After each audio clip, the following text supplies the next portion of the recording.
শ্রাবণ মাসে এবছরে ভয়ঙ্কর একটা কাণ্ড ঘটে গেল, যার সাক্ষী হলাম আমি। এই যে আমার পিছনে যে বাঘগুলো দেখতে পাচ্ছ না, এই বাঘগুলো কিন্তু রাখার জন্য রাস্তার সাইডে কিন্তু অনেক জায়গা আছে। এবং সবথেকে বড় একটা কথা, যেগুলো অনেকেই জানে না, এই যে বাঘ তোমরা রেখে দিচ্ছ, তো এই বাঘ কিন্তু অনেক সময় অন্য কেউ নিয়ে চলে যায়। এখানে একটা ভয়ঙ্কর অভিজ্ঞতার সাক্ষী হলাম। রেল লাইনে পার হতে গিয়ে সবাই একটু সাবধানে পারাপার করবে, এইটাই বলার। দেখো, আমাদের জীবনের মূল্য সবার আগে। এখানে একটা পেশেন্ট পর্যন্ত যেতে পারছে না, তো অনেকেই যাওয়ার জন্য সহযোগিতা করছে, প্লাস সহযোগিতা করার দরকার। মানুষ মৃত্যুর হাত থেকে যদি বেঁচে যায়, তার থেকে আনন্দ আর কিছু হতে পারে না। বড় একটা শিবলিঙ্গ, এখানে কিন্তু অনেকেই জল ঢেলে দিচ্ছে। সেখানে ঢুকতে পারছে না, হ্যাঁ অসুস্থ হয়ে মারা যাচ্ছে।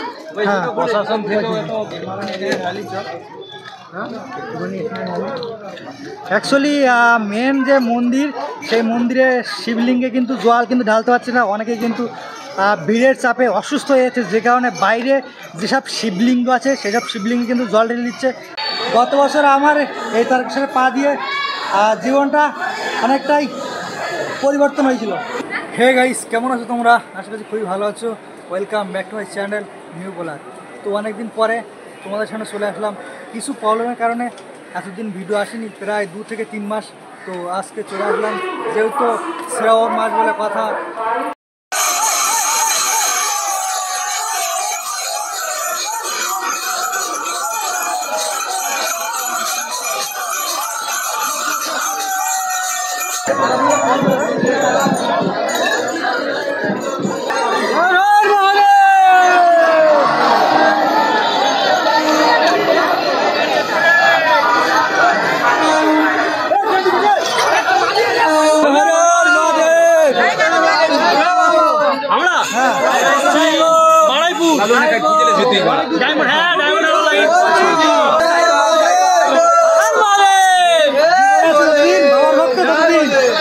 জীবন আছে যতদিন, বাবার ভক্ত ততদিন। একদম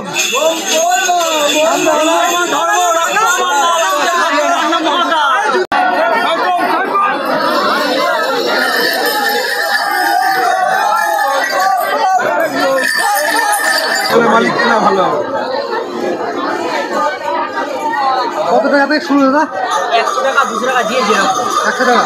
আচ্ছা, যার যেরকম সামর্থ্য সে সেরকমভাবে খাওয়াতে পারে। আচ্ছা, মানে 100 টাকা মানে সমস্ত হ্যাঁ, মানে সব আলাদা আলাদা দাম আছে। 10 টাকা, 20 টাকা যেরকম যেরকম দাম আছে, 30 টাকা বাকি দাম আছে, থেকে 50 টাকা, 60 টাকা দাম আছে। যে যেরকম যার সামর্থ্য সেরকম খাওয়াতে পারে। তো এখানে বিভিন্ন রকম ঘটের সাইজ আছে, দাম অনুসারে 10 টাকা, 20 টাকা, 50 টাকা এরকম দামের ঘট রয়েছে।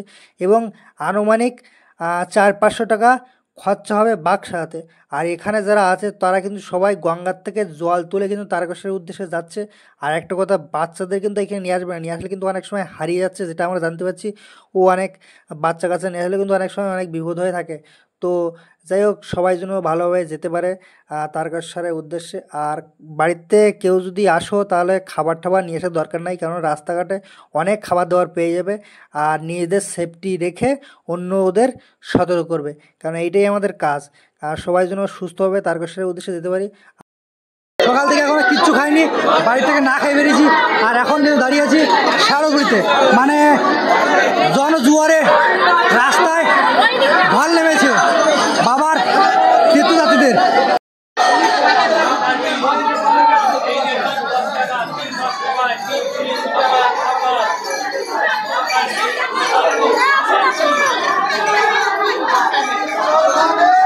আর এখানে পা রেখেই মন উতাল পাতাল হচ্ছে। অ্যাকচুয়ালি এখানে পা রাখলে দুটো জিনিস অবশ্যই পূরণ হয়: 1 মনস্কামনা, আর 2 রোগ জ্বালা সব নির্মূল হয়ে যায়। আর সেই পবিত্র ধামে দাঁড়িয়ে আছি, তারকেশ্বর। এই যে এই তারকেশ্বর আসলে কিন্তু মানুষের মনস্কামনা একদম পূরণ হয়। হর হর মহাদেব। কোথা থেকে এসছো? বাঁকুড়া থেকে। যাক, ভালো লাগছে তো? কত বছর ধরে আসো এখানে? বেশ খুব সুন্দর একটা পরিবেশ, ভালো লাগে। আর বাবার বাবা সবাইকে মানে যারা যারা এখানে আসছেন বাবা, যার জন্য বাবা মানে সবাই আসছেন, সবাই যেন তাদের অন্য করে এটা আমাদের ভাবনা। সবাই সবাই সব ভক্তদের বাবা যেন সবাইকে মনস্কামনা পূর্ণ করে। তো দেখতে দেখতে রাত 11টা বাজে, আর সারা রাতি এইভাবে বাবার ভক্তরা হাঁটবে নিজেদের গন্তব্যে পৌঁছানোর জন্য। আর অনেকটাই ভালো লাগছে রাত্রে মানুষ কীভাবে হেঁটে চলেছে। যাই হোক, আর এর পাশেই কিন্তু সব খাবার বিতরণ করছে, যেহেতু যারা বিতরণ করছে তাদেরও কিন্তু অনেক পুণ্য হয়, যেহেতু টাকা পয়সা মরে গেলে সঙ্গে করে নিয়ে যাওয়া যায় না, যে কারণে বেঁচে যতক্ষণ থাকবো ততক্ষণ মানুষের উপকার করার দরকার। তো যাই হোক, এর মধ্যে সবাই নাচানাচি করছে, খাওয়া দাওয়া করছে, কতই না আনন্দ করছে। তো আমিও গানের তালে তালে একটু মাথা ঝাঁকালাম। তো যাই হোক, খুব ভালো লাগছিলো। এখানে বাঘগুলো দেখে আমার একটু খারাপ লাগছিলো, যেহেতু গত বছর আমি এসেছিলাম, বাঘটা কিন্তু আমার এইভাবে রাখা ছিল আর আমার বাঘটা অন্য একজন নিয়ে গেছিলো, যে কারণে আমার এই বাঘগুলো দেখে অনেকটাই মনটা খারাপ হচ্ছিল। গুড মর্নিং বন্ধুরা, শুভ সকাল। সকাল সকাল দ্বিতীয় সপ্তাহে সোমবারে বাবার চালাদের সঙ্গে হেঁটে চলেছি। আর এই তারকেশ্বর কিন্তু হুগলি জেলার ভিতরে পড়ে। তারকেশ্বরে আসার মূল মাধ্যম হলো শেওড়াফুলি। তো শেওড়াফুলির থেকে এখানে পায়ে হেঁটে মিনিমাম 8 ঘন্টার মতো লাগে টানা।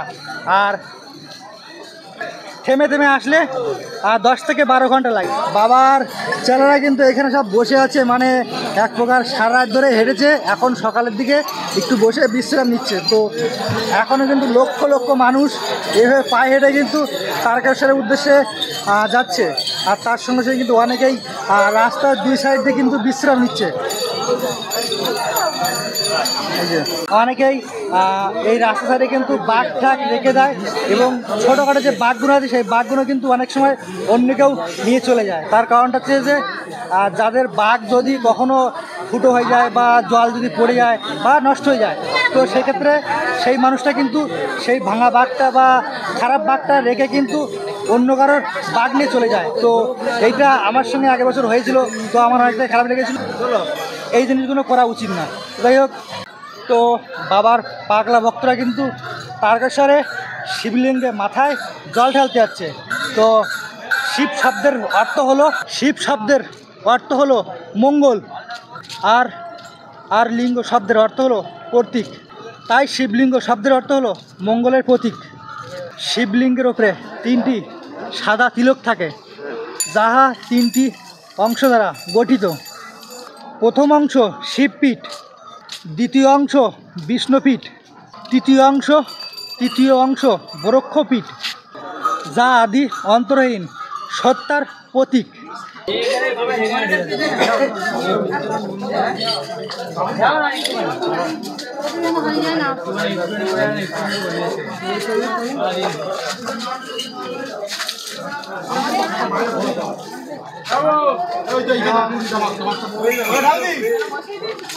তো তারকেশ্বরের যে মেন মন্দির, সেখানে কিন্তু যাওয়া কিন্তু অসম্পূর্ণ, মানে খুবই কষ্টকর একটা বিষয়। তো যারা কষ্ট করে যারা যেতে পারে তারাই কিন্তু কিছু টাইমে জল ঢালতে পারে, আবার কিছু কিছু টাইমে তাদের অসম্পূর্ণ জল ঢালতে পেরেছ।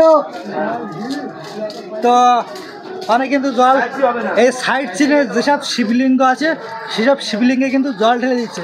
তো অনেক কষ্ট করার পরে মন্দিরের কাছে পৌঁছলাম। অ্যাকচুয়ালি জমি দিয়ে মাঠ দিয়ে অলিগলি দিয়ে এখানে আসতে হলো, চারিদিকে সব রাস্তা বন্ধ। তো বাবার ভক্তরা কিন্তু মন্দিরে যাওয়ার জন্য কিন্তু এখানে জল ঢালতে এসছে। আর এখানে যে ঘটগুলো তারা কিন্তু কুড়িয়ে কুড়িয়ে বস্তায় ভরছে, যেহেতু এটা বিক্রি টিক্রি করবে এরকমই মনে হচ্ছে। যাই হোক, তাদের ব্যবসা বলে কথা। তো মেন বিষয় হচ্ছে যে এখানে যারা বাবার ভক্তরা জল ঢালতে এসছে, তো মন্দিরের দরজা বন্ধ। তো বাইরে থেকে যে যেমনি পাচ্ছে তার কারোর মাথায় ঢেলে দিচ্ছে। আর অ্যাকচুয়ালি এখানে সঠিকভাবে কিন্তু কেউ জল ঢালতে পারছে না। তো তোমরা একটু কমেন্ট করে জানাবে অ্যাকচুয়ালি এই জলটা কি বাবার মাথায় পড়ছে না অন্য কোথাও পড়ছে অ্যাকচুয়ালি।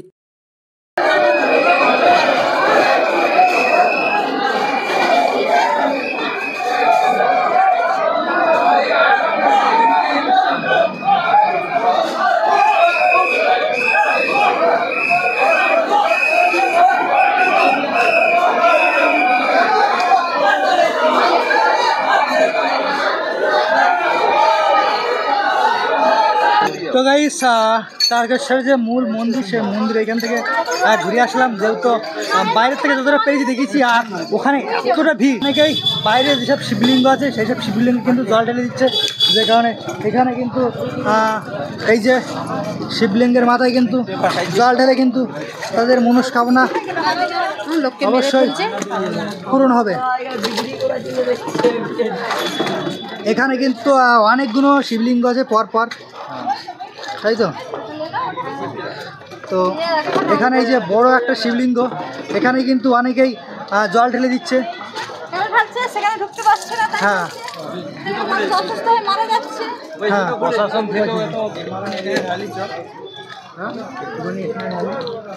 অ্যাকচুয়ালি মেন যে মন্দির, সেই মন্দিরে শিবলিঙ্গে কিন্তু জল কিন্তু ঢালতে পারছে না, অনেকে কিন্তু ভিড়ের চাপে অসুস্থ হয়ে যাচ্ছে, যে কারণে বাইরে যেসব শিবলিঙ্গ আছে সেসব শিবলিঙ্গে কিন্তু জল ঢেলে দিচ্ছে।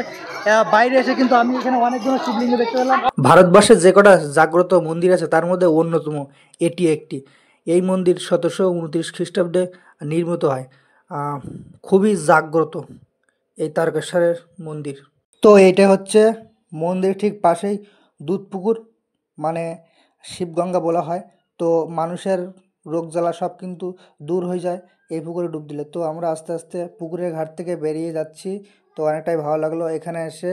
আর তোমরা যারা আসোনি তারা আসো, মহাদেবের দর্শন করো আর জল ঢালতে আসো। তো যাই হোক, সবাই ভালোভাবে আসবে। হর হর মহাদেব। কষ্ট করে এলাম শেওড়াপুলি থেকে জল নিয়ে এসে, আচ্ছা, পায়ে হেঁটে পায়ে হেঁটে এলাম, কতক্ষণ? ফেটে গেছে। হেঁটে গেছে, কতক্ষণ লাগলো হেঁটে আসতে এখানে? আমরা বেরিয়েছি এক রাত পুরোপুরি। আচ্ছা আচ্ছা, মানুষের জনজোয়ার লোক, এত লোক হয়েছে বলার মতন না, কিন্তু একটা গেটও খোলা নাই, সব গেট বন্ধ, সব গেট বন্ধ, সব ভিতরে ঢুকতে দিচ্ছে না। এটা আমরা দুঃখ, এটাই হলো কষ্ট। কারণ অনেকে রানী কোকোবা